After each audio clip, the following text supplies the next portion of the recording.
The time is now 8:37. As we've been reporting, South Carolina is preparing to elect its next U.S. Senator following the death of Senator Lindsey Graham earlier this month. Former South Carolina Governor Mark Sanford is among the candidates who is hoping to represent South Carolina in Washington. Mr. Sanford joins us live this morning. Mr. Sanford, thanks for joining us. We appreciate it. My pleasure. All right, so this has quickly become a crowded field. You know some of these other candidates well, I assume. In this Republican primary, where people are going to have to make a decision in just a couple of weeks, how do you see yourself standing out from these other well-known Republicans? Well, just in this record of results that I have enacted over the years. I mean, during the 8 years that I was governor, we held the line on spending in Columbia as has never been done before or since. And I think that when people talk about this notion of limited government, a lot of people will talk about it. It's much harder to enact. I've also taken the votes. I've gotten all the different scorecards, National Taxpayers Union, Citizens Against Government Waste, those kinds of things, and scored at the top of the class. But what I found in the governorship is it's much harder than taking a vote when you're actually governing. And so I would say that's one of the differentiating factors. Now, you've been a congressman, you've been governor of South Carolina. This obviously would be a new role for you. And you say you're getting into this race because of financial concerns. You've been known as being very fiscally conservative. Tell me how you think you're going to change that if elected to the Senate. Well, I go back to that record, not only the one I had in Congress, but the one that I enacted when I was governor. I think that one of the things that you can do is to sort of look at past as prologue in life. And were they able to get something done that's different during their last post? And if so, that has implications going forward. I think that there are a whole host of structural reforms. I mean, one of the problems in DC right now is that people are handed a 1,000-page bill 12 hours or 6 hours before they're going to vote on it. I mean, I think Pelosi was even the one who said, look, vote on it and then you can read what's in it. And that's a real problem. So, I mean, I think there are a whole host of structural reforms that I would push to bring about. But a lot of the structural reforms are based on being there. I was, if you look at the last 50 years, the budget has been balanced only 3 times in Washington, D.C., in Congress. And 3 of those years, I happen to be there. I've seen firsthand, and that gives me, I think, a real perspective on how you might bring about change going forward. But I wonder, does that message of fiscal responsibility and a balanced budget and getting rid of the national debt, while it resonated with voters, say, 15 or 20 years ago while you were governor, do you think, given the spending habit of the current Congress, Republicans included, do you feel like that message is still resonating with this group of Republican primary voters? I mean, I think you bring up a great point, which is there's a real disconnect. And, what Ronald Reagan and others used to talk about has not been as much in vogue of late. But here's the difference. 2 things. One is that we're at a financial tipping point, the likes of which we've never seen in this country. So over the next 100 days, we're going to add $1 trillion of new debt to our national debt just over the next 100 days. So you've got that phenomenon where people are saying, wait a minute, we're getting a tipping point financially that we've never been at before. We talked about this before, but people didn't feel it. The other part of what people feel right now is in their pocketbooks and in their wallets. So if you've got Washington going out and spending money it doesn't have, and then printing money to be able to spend the money, it makes the value of every dollar you and I have worth less. And that inflationary process, that lack of affordability, people feel right now, whether it's in their kids and their ability to buy a house or in putting gas in the tank of your car or truck. So I think it's real in a way that hadn't been the case before, based on what people are feeling on the affordability issue and based on the fact that we've racked up a level of debt that we've not seen since, frankly, World War II, when we were fighting the Germans and the Japanese for our very survival. So let's talk about name recognition versus endorsement. Obviously, people in South Carolina know you very well. They know your name. President Trump has said that he would endorse Senator Graham's sister, Darlene Graham, if she entered this race for the permanent position. How much do you think that endorsement weighs versus being well known in South Carolina as you are? I mean, I give the president his due. It certainly has weight. I'm not taking anything away from that. But you know, South Carolinians are an independent lot, and I don't think they like this idea of a coronation, if you will.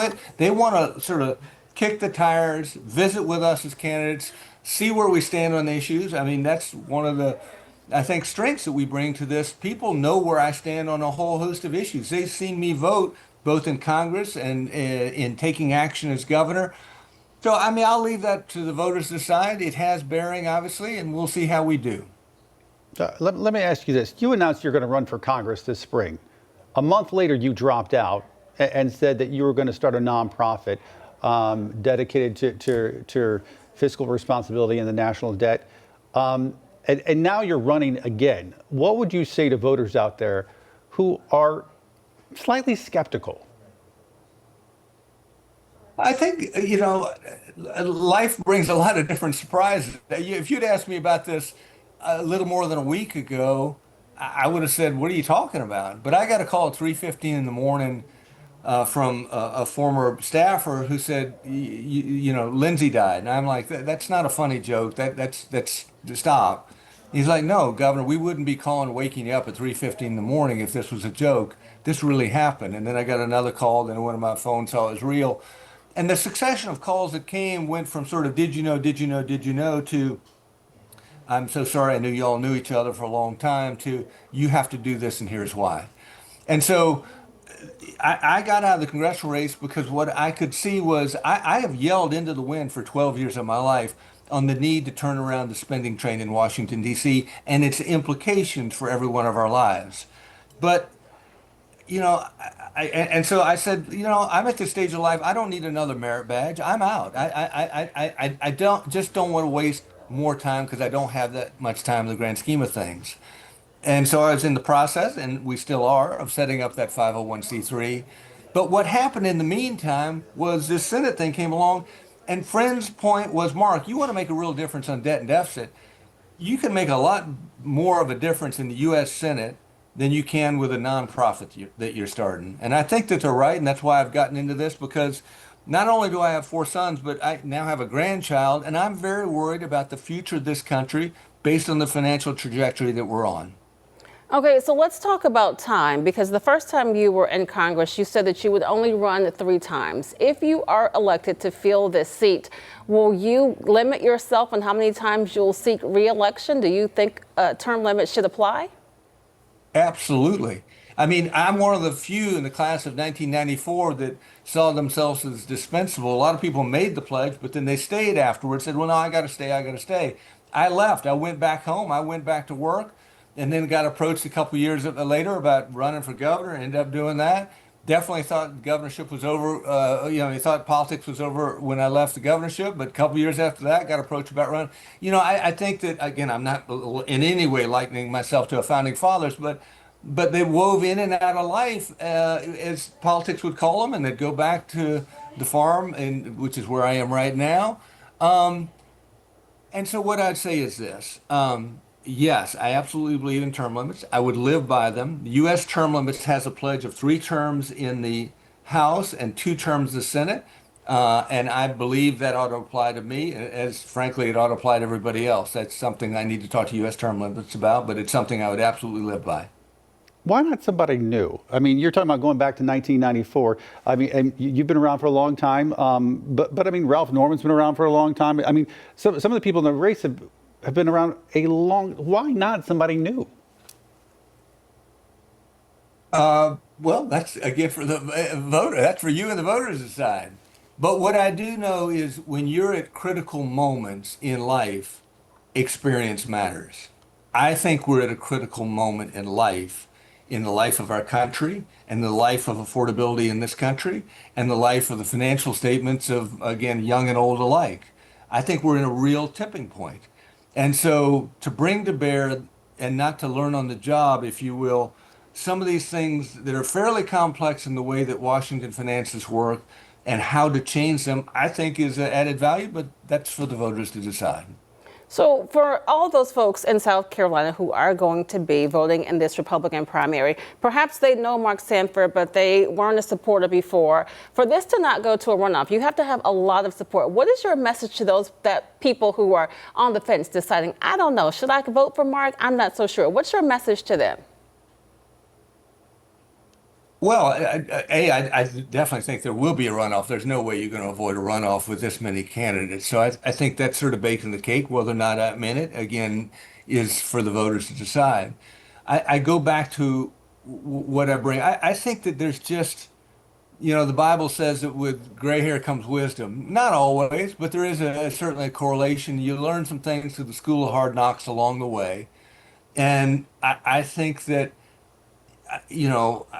all the ups and downs and whatnot that I've had in life, that all of us have had in life, give us a little bit more humility, give us a little bit more empathy, give us a little bit better perspective, I think, in later chapters of life than we might have had in earlier ones. And so I would ask for people's vote on August 11th, because not only do I have the experience, but I have an added level of judgment and empathy and perspective that I think will really matter in trying to solve these problems that very much affect, again, affordability in South Carolina and people's ability to sustain and frankly capture the American dream.